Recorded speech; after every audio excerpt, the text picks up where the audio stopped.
Well,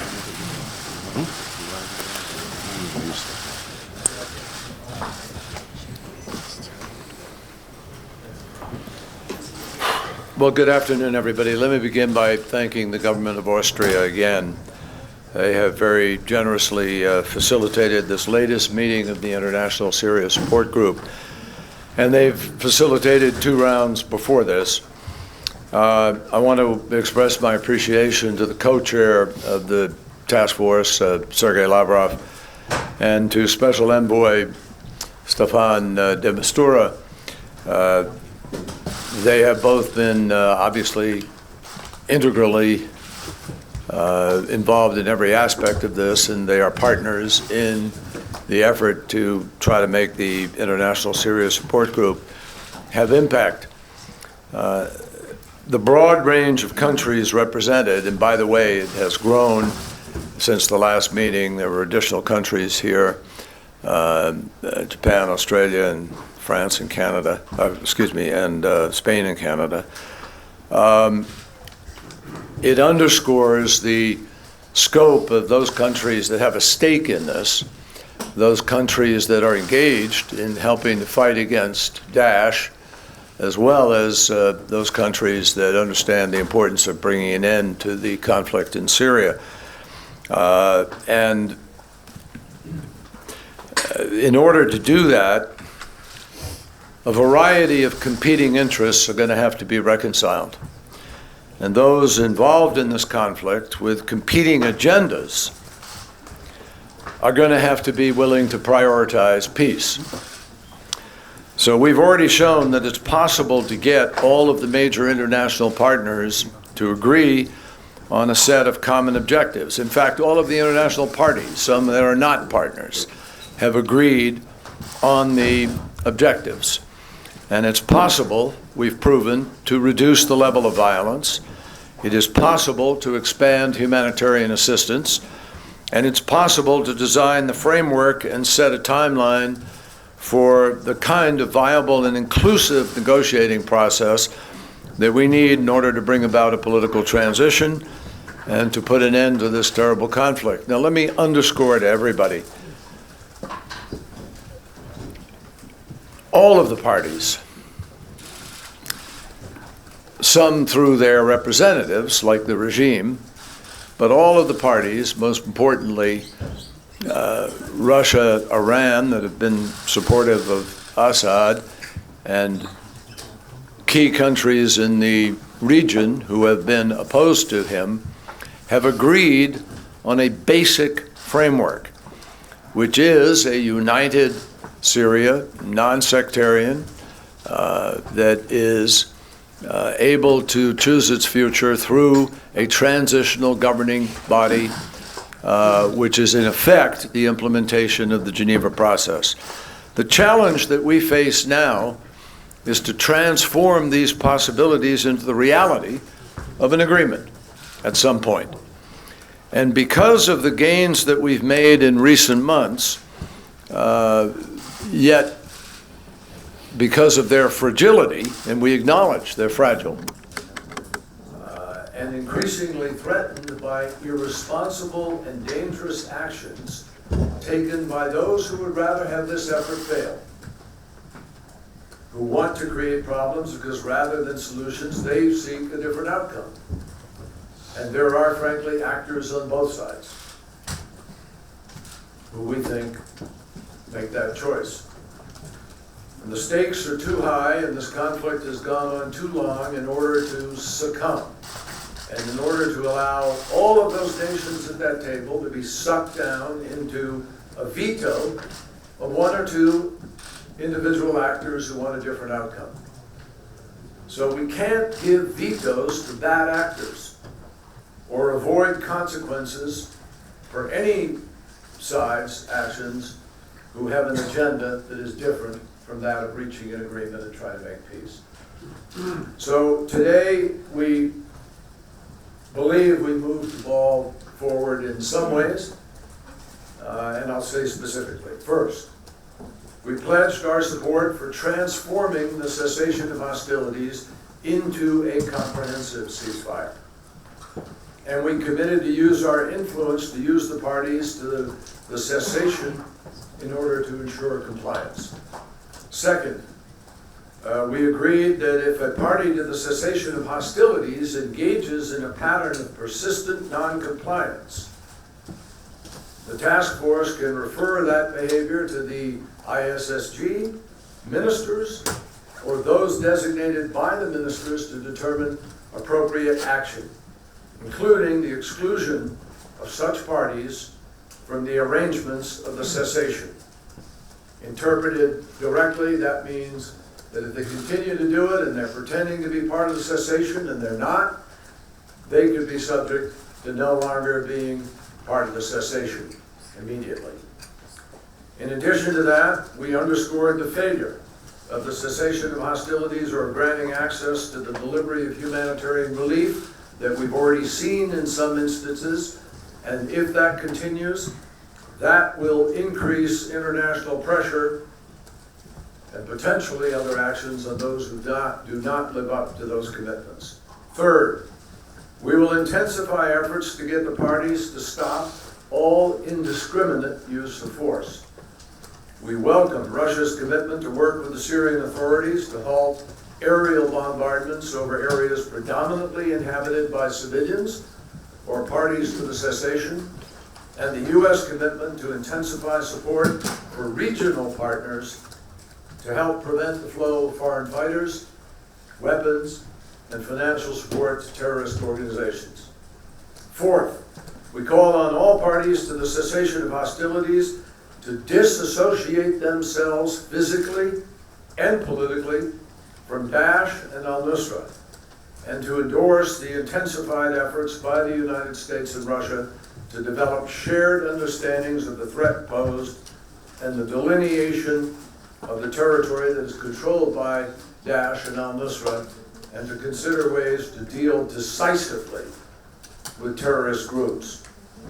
Fifth, we agree that the delivery of humanitarian assistance must begin or resume, depending on the case, in Duma, East Harasta, Arvin, Zamalka, Daraya, Fua, Kefrea, Mandea, Zabadi, Mudamieh, Yarmouk, Zabadani, and Kafr Batna. And these deliveries will continue as long as the need persists. And starting on June 1st, if the UN is denied humanitarian access to any of these designated areas, the ISSG calls on the World Food Program to immediately carry out a program for air bridges and airdrops for all of those areas in need. The ISSG pledges to support such a program and also calls on all parties to provide a secure environment for that program. The World Food Program will, of course, determine where it is operationally feasible to conduct this program. And the World Food Program will accelerate airdrops in Deir ez-Zor, where it has already provided some 460 metric tons of food to more than 100,000 people. Aid to these areas must be a step towards a full, sustained, and unimpeded access throughout the country. And the UN will report weekly on aid deliveries to members of the support group, to these members, so that members of the support group can allow the parties to have access without delay or denial. And if problems arise, the humanitarian task force under the ISSG will work to resolve them. Sixth, Special Envoy de Mistura will facilitate agreements between the Syrian parties for the release of detainees. And we call on any party holding detainees to protect the health and safety of those in their custody. Finally, we underscored the need for substantive discussions on the objective of meeting the target date established by the UN Secretary, by the UN Council Resolution 2254 of August 1st, to reach agreement on a framework for a genuine political transition to a transitional governing body. Those talks should address the structure, membership, operational rules, and the roles and responsibilities of a broad, inclusive, non-sectarian, transitional governing body with full executive powers. And we agreed to work on that. Now, the August date is not a drop date, it's a target date. And we all recognize that if we're making significant progress and we're moving, we will respect that process. So, folks, obviously there's nothing self-executing about the list I just shared with you. None of us, no one, can be remotely satisfied with the situation in Syria. It's deeply disturbing. And we are all concerned about the levels of violence that broke out in recent days, challenging the cessation. Russia has worked closely with the United States to upgrade our ability, which now has a 24-hour basis in Geneva with high-level people working consistently. But even then, it's difficult. And in the end, in order to make all of this more than words on a page, some very clear and determined actions are going to be needed in order to implement the steps that we just set out today. And we talked considerably about how that could happen, and perhaps even what kind of enforcement mechanisms could be developed in order to achieve this full ceasefire that we are seeking. So with that, let me turn to Foreign Minister Lavrov and then Staffan. Спасибо, Джон. Уважаемые дамы и господа, я разделяю те оценки, которые сейчас вы услышали по итогам нашего сегодняшнего заседания. Джон подробно изложил содержание коммюнике, которое было принято. Главным результатом я считаю подтверждение в полном объеме, без каких-либо изъятий, той базы, на которой зиждется вся наша работа. Это совместное заявление членов Международной группы поддержки Сирии, и это резолюции Совета Безопасности ООН 2218, 2254, 2268. Сегодняшний документ подтвердил актуальность всех тех договоренностей, которые закреплены в упомянутом решении. И главное достоинство вот этой нашей коллективной позиции в том, что она всеобъемлющим образом охватывает все основные направления работы. Прежде всего, прекращение боевых действий с прицелом на скорейшее прекращение огня по всей стране.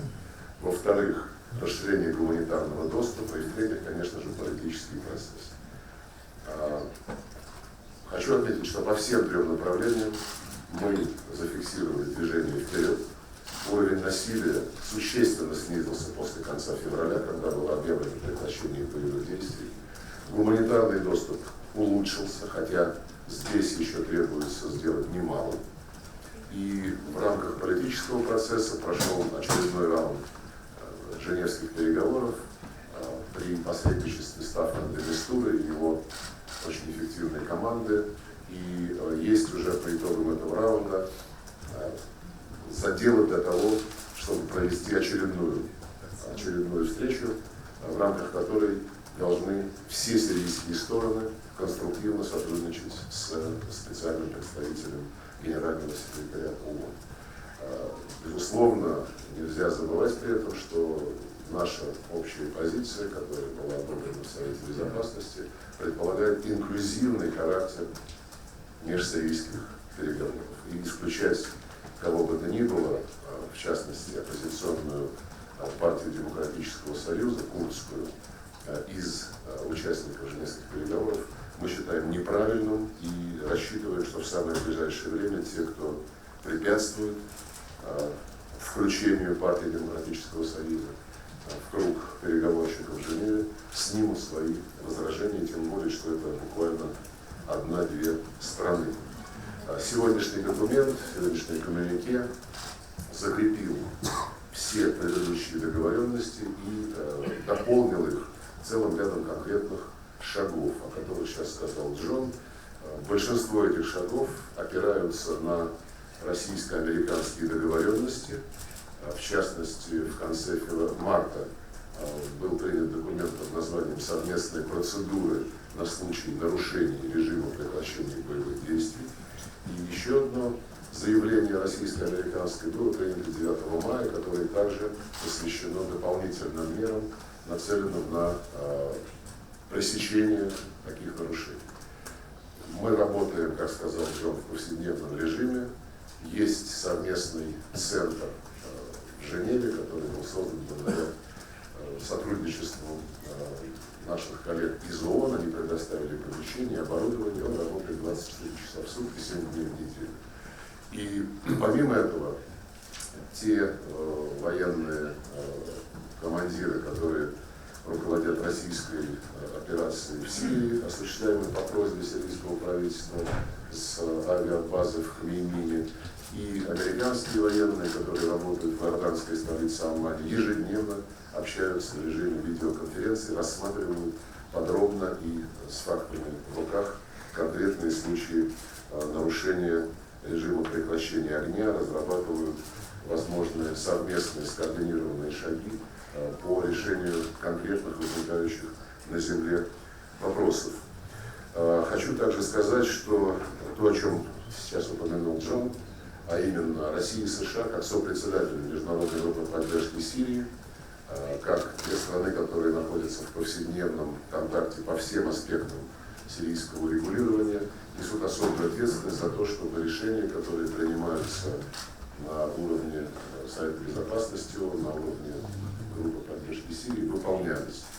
И мы взяли на себя обязательство в заявлении от 9 мая, это подтверждено было сегодня, активнее работать с сирийским правительством, чтобы оно следило за тем, как реализуются его обязательства, а Соединенные Штаты вызвались более активно работать с оппозицией и с региональными игроками, в том числе по вопросам, как сказал Джон, связанным с продолжающимися потоками боевиков, финансов, оружия в Сирию из-за границы. Отдельно хочу сказать о том, что сейчас является наиболее актуальным, потому что за всеми нашими усилиями стоит общая озабоченность нарастанием угрозы терроризма в этом регионе, в частности в Сирии. И здесь уже становится такой навязчивой проблема Джабхата ан-Нусра. Она мимикрирует, она вступает в какие-то ситуативные альянсы с различными группировками, которые вроде бы подписались под прекращением боевых действий, но когда им это удобно, они из этих договоренностей выходят на время, потом снова у них возвращаются.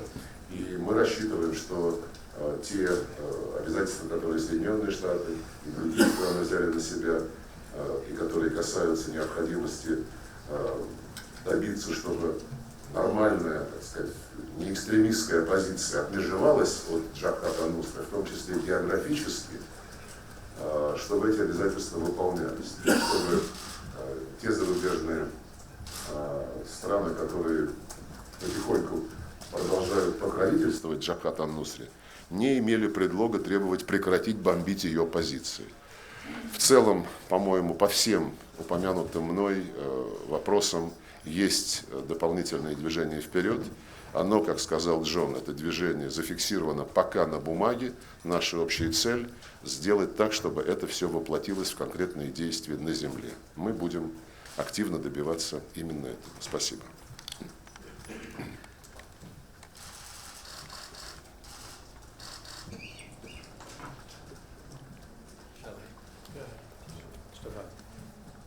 Just to add to what you just heard, you probably will want to know where are we on the next intra-Syrian talks.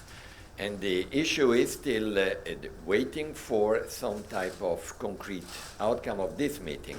But we cannot wait too long. We want to keep the momentum. The exact date, I'm not at the moment revealing it because it will depend also on other facts. What we mean by that? Well, we mean that, of course, we're having Ramadan starting soon, so we need to keep that in perspective. And we need to bear in mind that credible intra-Syrian talks will become credible when, as we heard, there is a credible development on the cessation of hostilities and a credible improvement on the humanitarian side. So on all three elements, we had a discussion, and in my opinion, a useful, for me, discussion and for the UN mandate.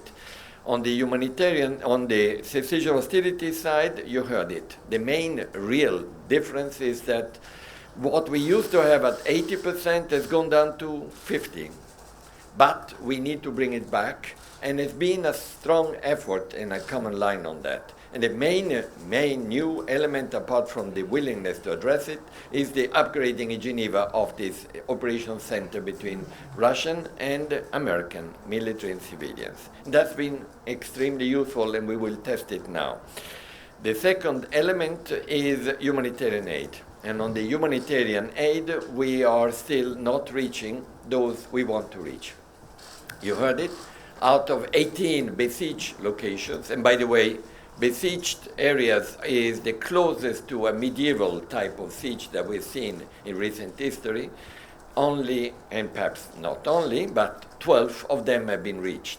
So the concept and the idea have been approved that if we cannot reach them by land, as we have been doing together with the World Food Programme in Deir el-Zur successfully, having a joint operation between Russian Federation, US, and other countries in dropping aid to 110,000 people, we need to start working hard in order to be able to look at the option within security limits, but that's why we all have to work on, to actually do the same everywhere else where we cannot get by land unless we are allowed to go by land. That goes from Daraya, which has been so close to Damascus that there is no reason to stop baby food, to Kefrai and Fua, to every other location. That is, I think, a novelty and a new element which came out from this meeting. We would have never thought about it just a month ago. Next point, and last, detainees and abductees. Because there are people who have been abducted by the opposition and detainees which have been taken in large number by the government. We need and we will be addressing that aspect because the families are asking for it, and the ISSG did take note of that with serious concern. So that's the next challenge, and thank you. Thank you, Staffan. Thank you very much for everything you're doing. So I think we're open. Are you running it? Yep. First question is David Sanger of the New York Times. Thank you very much. Thank you for doing this. Secretary Kerry, one of the reasons that you were successful in the Iran negotiations here in Vienna a year ago was you had leverage. You had the combination of sanctions and sabotage that convinced the Iranians it was necessary to make a deal. In the Syrian case, however, as you've often heard, it appears you have less leverage over President Assad now than you did when the Vienna Agreement was reached at the end of October. If anything, thanks to the intervention of Mr. Lavrov's government, Mr. Assad seems to feel now more secure than he did 8 months ago, and as you've described, the ceasefire has collapsed in part, and you're not getting the aid in that you need, and there's no indication that there's any reason for Mr. Assad to start talking about a transition. So can you tell us what additional leverage you would need against Mr. Assad, especially now that he appears convinced that there really isn't a plan B out there that the White House is willing to implement? And Mr. Lavrov, speaking of leverage, do you believe Mr. Assad is now ignoring or resisting pressure from your government to abide by the ceasefire and allow in the humanitarian aid? Well, thank you, David.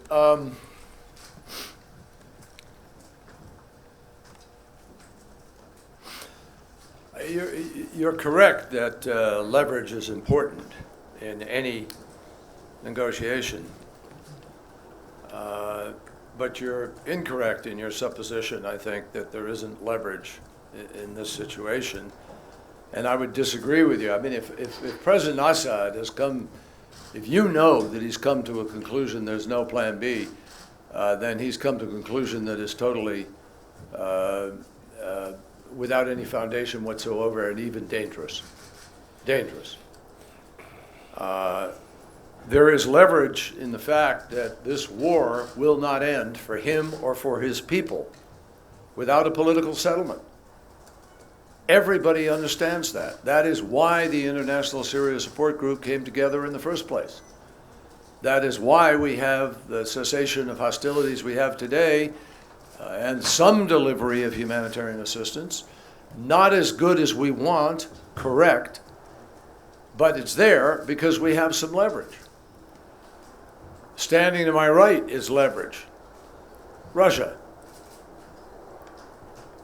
Iran, others in the community in the region who have relationships. But in the end, Russia has made it very clear to us, at least, that President Assad has made a series of commitments to them, that he's prepared to engage seriously in Geneva in the transitional negotiation of the Geneva process, that he's prepared to have constitutional reform, prepared to have election. Those are three major commitments. And we have yet to see President Assad live up to commitment number one, which is negotiate in good faith on the transition.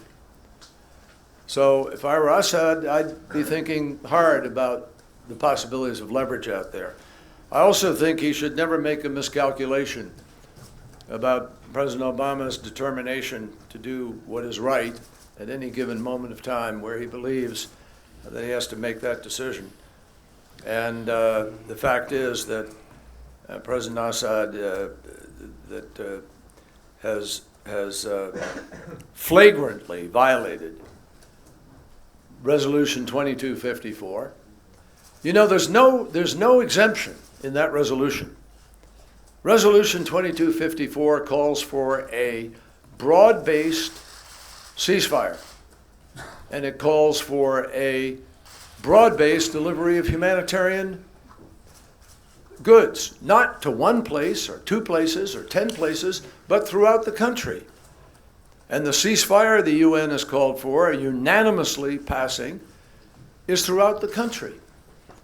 Assad doesn't have a pass to go attack Aleppo and to attack in Latakia and cut sweetheart deals with ISIL for oil and other things like that. So I would say to him that I think the United States of America always has leverage in all of the options that are available to any president of the United States. But in the immediacy of this moment, it is clear that we have come here because the greatest leverage of all is the fact that Assad and his supporters will never end the war, will never be safe as long as they continue to prosecute this war and not negotiate a political settlement. There is no way to end this without a political solution. And the reason that Foreign Minister Lavrov and I and Russia, the United States, our countries are working together is because we long ago came to understand the futility and stupidity of an escalated process that could destroy Syria altogether and create even greater problems throughout the region, as well as elsewhere in Europe and elsewhere with more migrants, and that this instability, which attracts more and more jihadis to Syria, is not good for anybody. That's leverage. And I think President Assad needs to take stock of reality and understand that. Знаете, в принципе, если под рычагами влияния вы имели в виду санкции, то я немножечко озабочен, потому что мы в последнее время наблюдаем и у наших американских партнеров, ну, американских партнеров давно, а в последнее время и у Евросоюза. Это искушение, как только что-то не получается, сразу хвататься за инструмент санкций. Кстати, в отношении режима Асада введены односторонние санкции США и Европы, ряда других стран. Между прочим, от этого только усугубляется и без того тяжелая гуманитарная ситуация. Не будем забывать и о том, что помимо беженцев есть внутренне перемещенные лица, около 6 миллионов человек в Сирии. И в сегодняшнем коммюнике мы добились того, что этот аспект не будет забыт. Так вот, санкции, которые были введены, так называемый рычаг для достижения политических целей, реально вредят гуманитарному положению гражданских лиц. И, между прочим, санкции, односторонние санкции, вот также в ситуации, когда что-то не получается с налаживанием политического диалога, уже вводятся в отношении отдельных лиц в Йемене, в Ливии. Считаем это большой ошибкой, подрывающей усилия по обеспечению национального примирения и в тех случаях, о которых я упомянул, и в Сирии, да, и в любой другой ситуации внутреннего конфликта. Джон в своем вступительном слове сказал, как само собой разумеющееся, что вот Россия и Иран, они поддерживают Асада, Не поддерживаем мы Асада. Мы поддерживаем борьбу с терроризмом. Мы сегодня на земле не видим другой, более эффективной, более реальной силы при всех ее слабостях, чем сирийская армия. И чем оппозиционные отряды, с которыми мы установили диалог через нашу базу в Хмеймиме, и уже несколько десятков отрядов оппозиции подписали соглашение о перемирии, более 100 населенных пунктов объявили о том, что они участвуют в этом процессе, и мы эту работу будем продолжать. Но защищаем мы не кого-то персонально, а мы защищаем государство, член Организации Объединенных Наций, по просьбе правительства этого суверенного государства, чей суверенитет, чью территориальную целостность и политическую независимость мы все обязались в наших документах и в резолюциях Совета Безопасности уважать и обеспечивать. Понимаете, вот еще один такой момент, который мы не должны забывать. Нужно выбирать приоритеты, потому что в вашем вопросе и сегодня в очень многих выступлениях ряда членов группы поддержки Сирии прозвучала тема, что нужно выбирать либо режим, либо борьба с терроризмом. Считаю это абсолютно неприемлемым, тем более, что когда люди говорят, вот уйдет Асад, и все сразу наладится, и мы тогда тут же победим и ИГИЛ, и Джабхат ан-Нусра, и все прочие террористические отряды. Совет Безопасности ООН в свое время многократно принимал решения, в которых записано, что ничем не может быть оправдано террористическое зло, и что не может быть оправданий какого-либо рода любому акту терроризма.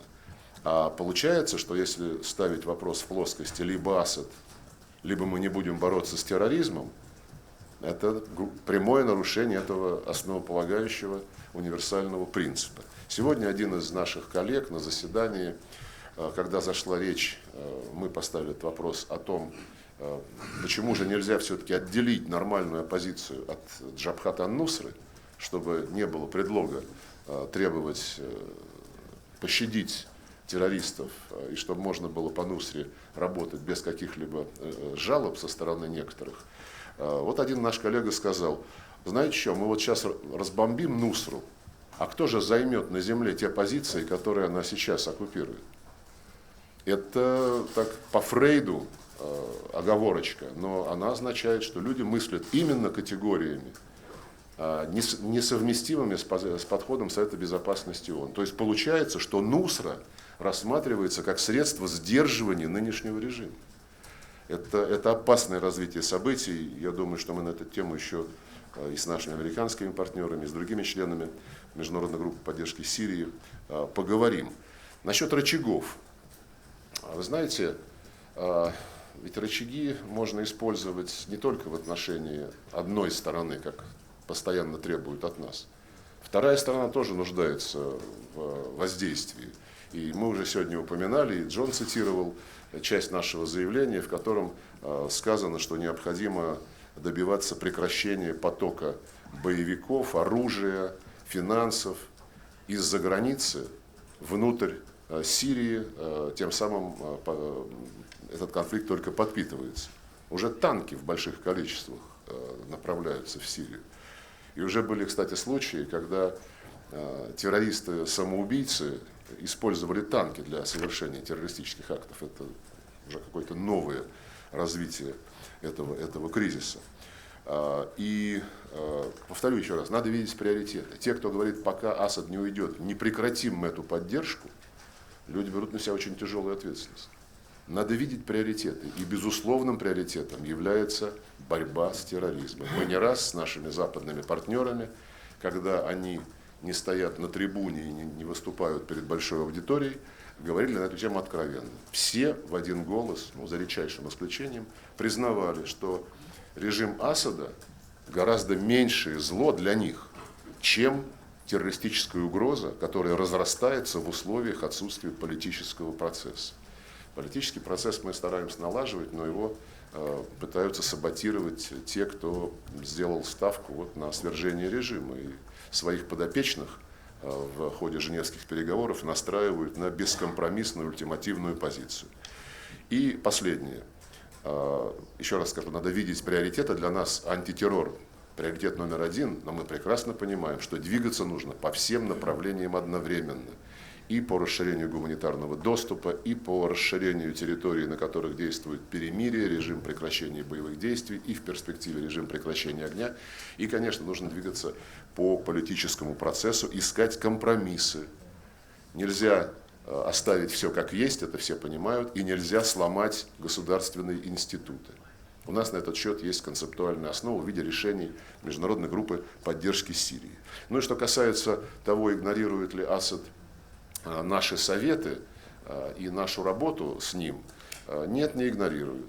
Асад знает прекрасно и помнит, что он взял на себя обязательство выполнять ту последовательность действий, которая заложена в резолюции 2254, о которой Джон только что упомянул. Формирование на переходном этапе такого совместного механизма переходного между правительством и всем спектром оппозиции. В рамках этого механизма разработка новой конституции и на ее основе проведение новых досрочных президентских и парламентских выборов. Это все должно занять, как мы определили, ориентировочно до 18 месяцев. И эти обязательства президент Асад подтвердил в контактах с нашим президентом.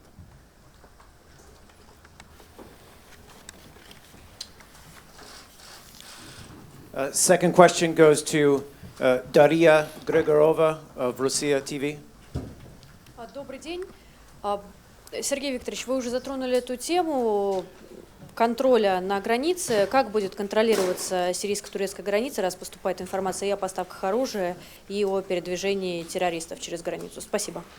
Мы на эту тему говорим давно, потому что это совершенно очевидно главный канал снабжения экстремистов и тех, кто занимает непримиримую позицию, даже если формально не относится к террористическим группировкам.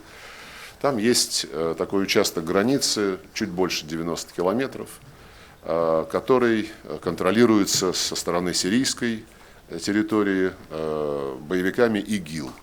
А с той стороны, соответственно, контролируется Турцией. И рядом там два анклава курдов. И Турция периодически заявляет, что если курды начнут вытеснять ИГИЛ с этого участка границы, то Турция этого не потерпит. Она не потерпит соединения сил двух курдских анклавов, потому что это, в общем, неприемлемо. Но в любой ситуации кто-то с этим ИГИЛ должен бороться на этом участке границы. Именно этот участок является дырявым, и через него в том направлении шла контрабанда, сейчас она гораздо меньше идет и существенно сократилась, а в направлении Сирии шли вот эти вот поставки вооружений для боевиков и, собственно, самих боевиков. И признается всеми, что такое положение неприемлемо, но есть много фактов, которые говорят об очень серьезной, разветвленной сети, которая создана с турецкой стороны для того, чтобы такое снабжение продолжать, маскировать. Мы распространили в сайте безопасности ООН какое-то время назад такой неофициальный документ, в котором из открытых источников мы собрали факты, подтверждающие вот такую неприглядную и неприемлемую деятельность. Наши турецкие соседи и в Совете Безопасности ООН сказали, что это все выдумки чистой воды. И сегодня турецкий министр, когда я напомнил об этом, подтвердил, что они категорически отвергают все, что там написано. Но там приведены названия населенных пунктов, там приведены названия организаций турецких, которые вовлечены в эти процессы, и многие другие факты. Поэтому, наверное, вместо голословного отрицания лучше было бы объяснить в Организации Объединенных Наций, в Совете Безопасности ООН, почему это неправда, а если вдруг что-то из этого правда, то попросить помощи, если своими силами Турция не может пресечь подобные злоупотребления. Мы не пытаемся злорадствовать, мы не пытаемся никому мстить, мы хотим достичь главной цели – решить проблему сирийского кризиса мирным политическим путем. И все, что мы делаем, направлено именно на это.